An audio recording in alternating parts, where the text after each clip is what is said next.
What is up, bros? Me, Josh, here. In today's video, I'm going over an insane game I had the other day in clan battles. We've recently gotten into the Typhoon League, so we're playing harder and harder competition, and this game just kind of stood out as being an amazing game and really shows the strength of the Hindenburg and what it can potentially do. So, what we run is we run 2 gearings right now, which we're kind of okay with. 2 gearings, 2 Moskva, 2 Hindenburg, and a Montana.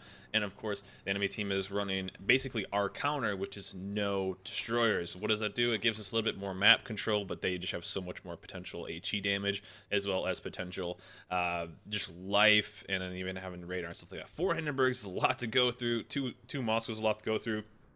And in potentially 1 radar, we could lose a destroyer because they have so much potential power going out. So what do we get to do, though? We get to use our destroyers' smoke screens as much as possible, keep us safe, and basically keep us with a kind of an advantage because we're going to outspot them, as well as being able to not be spotted by ourselves. So opening up on the Moskva, usually what I do whenever I can is open up as soon as possible on anything and pump out as much damage as possible on anything, especially something like one of their 2 radar ships, because if they don't have those radar ships, then we're going to have the advantage. So what we're kind of pushing this way, keeping damage on this guy and calling out whatever fires we can, trying to use that. Now, one thing I didn't want to do is he has about 11.7 or so radar on the Moskva, so I wanted to kind of stay out of that range and try to use this, but I did end up drifting a little bit too far forward, and I will get spotted here.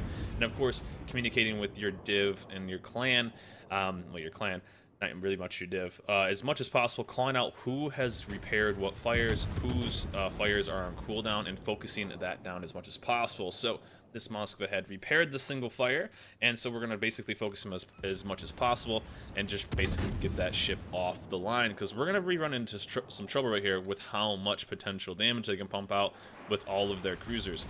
I mean, we're pumping out crazy damage on this guy, but they have basically 2 extra guns that they can start launching at us. So two sticky fires already, and basically gonna try to post up behind this island since we can't get spotted.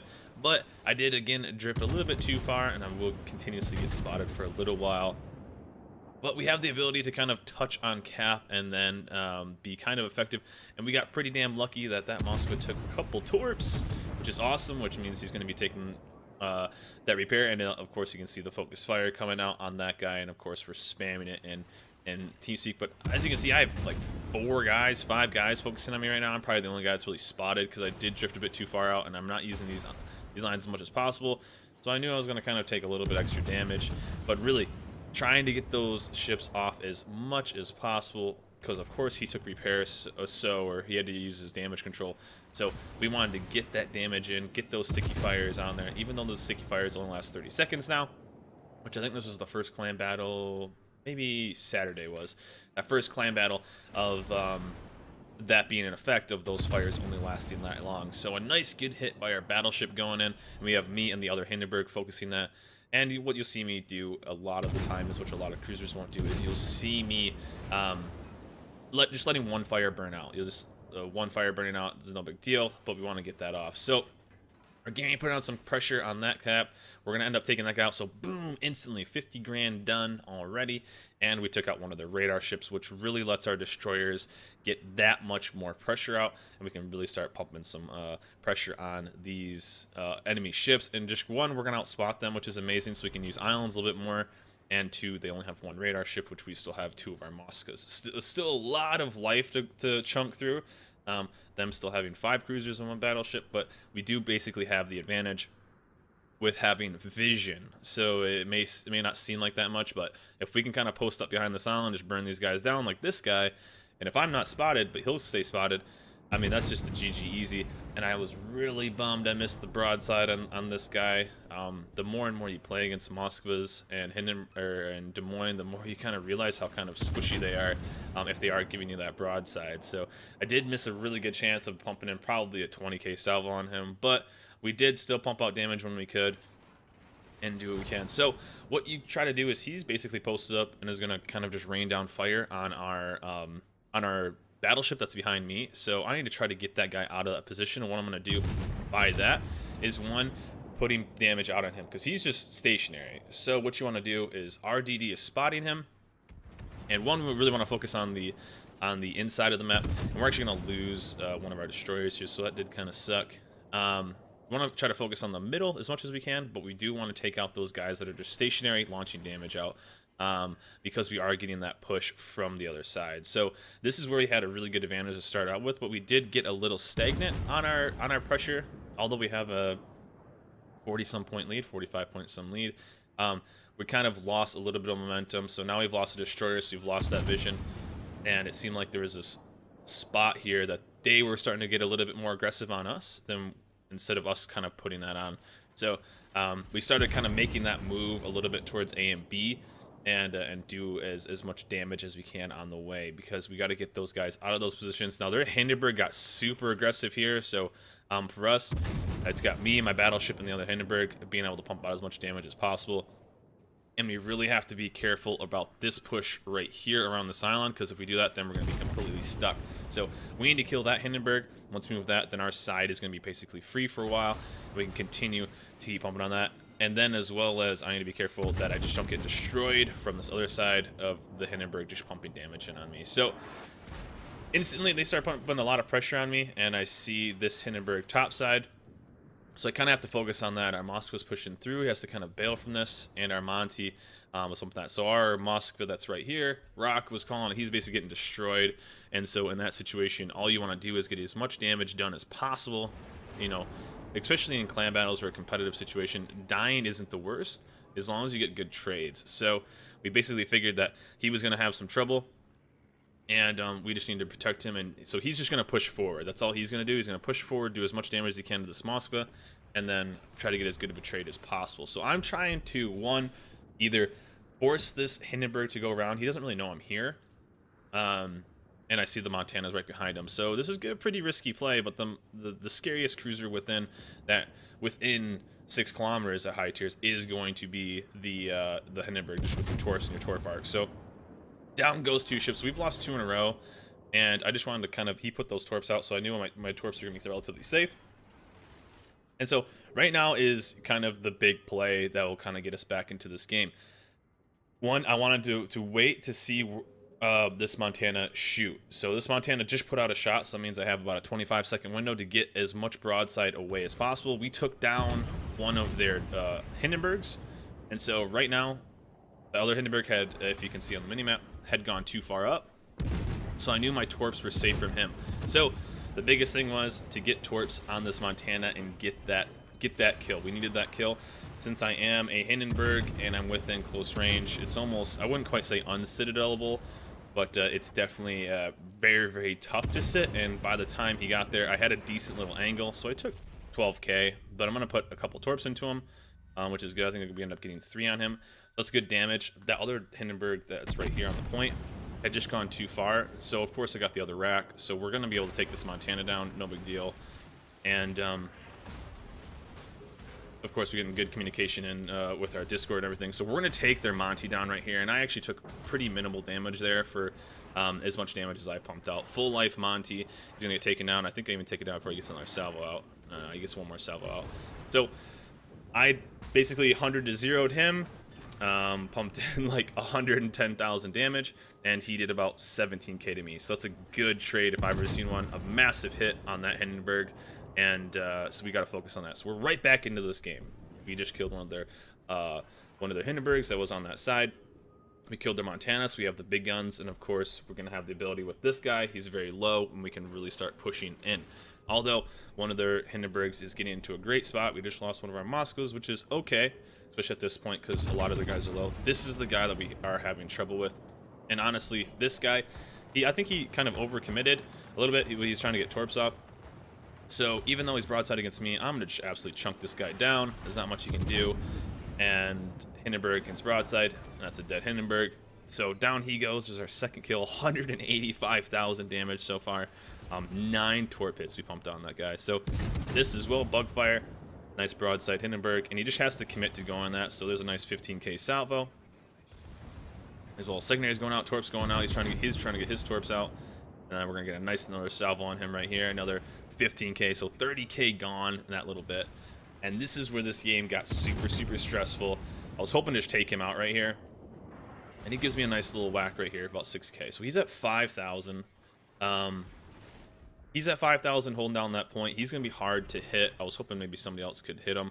Our Hindenburg right there, he's pumping in damage on Lakestone. And our Monty is basically in a bad spot right now with, he's taking shots from the Moskva, but he's putting shots in on the Moskva as well. And then we got to focus on this guy. So basically calling out, this is our bad spot. If our Monty backs up far enough, the Moskva can't hit him.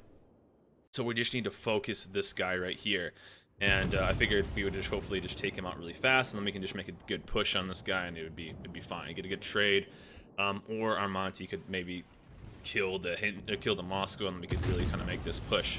So this is where the game got pretty stagnant, and this is where we actually started to lose this game. Believe it or not, we have the big guns still, but this Hindenburg coming out here and just kind of pumping out damage, that's gonna just eventually kill us, as well as the Moskva. Pumping out, you know, insane damage on our broadside. So this is where our TeamSpeak got a little, our Discord got a little crazy, and so we have this Hindenburg on this point. Now he's holding it down with torp angles. We all know he is, and then the other Hindenburg is actually keeping us all spotted. So he's just gonna burn down our Montana. So these guys, my whole clan was like, okay, let's just hang out. We're fine. We got to get shots in this Moscow. Should be fine. And I'm basically saying we need to push this. That Hindenburg will just burn us down. This Hindenburg is completely focused on me. So if the Hindenburg and everyone else pushes around that corner, they kill that Moskva, we kill this Hindenburg, and then it's just GG. But there is this kind of back and forth of what's the right play is. And so I'm just kind of sitting here. We have no vision on this guy. He has vision on us. He's slowly just going to burn us down, and everyone was kind of just okay with that. And I'm calling out, like, we are losing this game, guys. We're honestly, we're losing this game. He's just gonna farm us for damage, and there's nothing we can really do. They're gonna keep sonar up. We're gonna keep they're gonna keep radar up. They're just gonna alternate, and he's just gonna be able to burn us down. So what I was trying to do here, and as I was calling it, as you can see, our Monty starts to move. They're like, we should just start pushing this, and I said, of course, let's go, because I'm getting super impatient because I don't want to lose this game. We have the advantage, and we're just giving away life. I mean, the Moscow has 5k.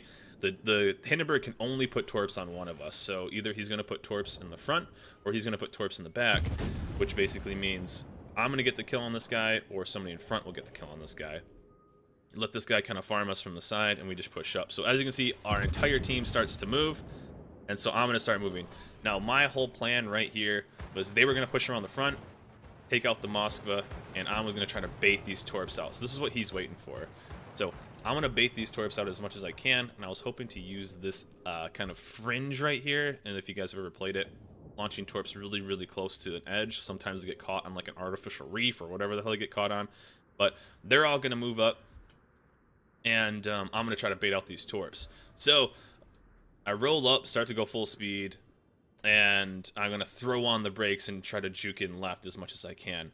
And, of course, because this is a pretty big ship and a lot of mass, I almost did mess this up, I will be honest. And I completely didn't hit left enough. Well, I didn't slam on the brakes enough, so out come the torps. Of course he's going to hold it down. That's no big deal. So we're going to snag that. But I almost got killed here. As you can see, I got really, really lucky I didn't take that third torp right there. Because I didn't throw it left hard enough, and I didn't throw on the brakes hard enough. So he almost killed me right there. And so here's the push. Killed the Moskva. Hindenburg is going to go down right here. He's just completely surrounded. I was going to let those guys in the front kill him. And at least one might get a trade with our Hindenburg or something like that, or the Montana. So the torps are out. He's trying to get the good trade on that. And basically right there, boom, a perfect little push. I got really lucky, although I did screw it up. So there's kind of, I guess, a little trade right there. So he goes down. We don't take any torps. And basically, that's a GG. Even if he kills our Montana, and even if he kills our Hindenburg, there's no way they can win. So we should have made that push a long time ago, especially when the teams had less life. But still, we ended up making it. We almost did throw it, though, for sure. And 238k so far, 3 kills, 9 torp hits, 1 citadel, bunch of fires, everything like that. And we're going to end up snagging these 2 caps. So me and the other Hindenburg are going to take that over. We'll have all 3 caps to their none.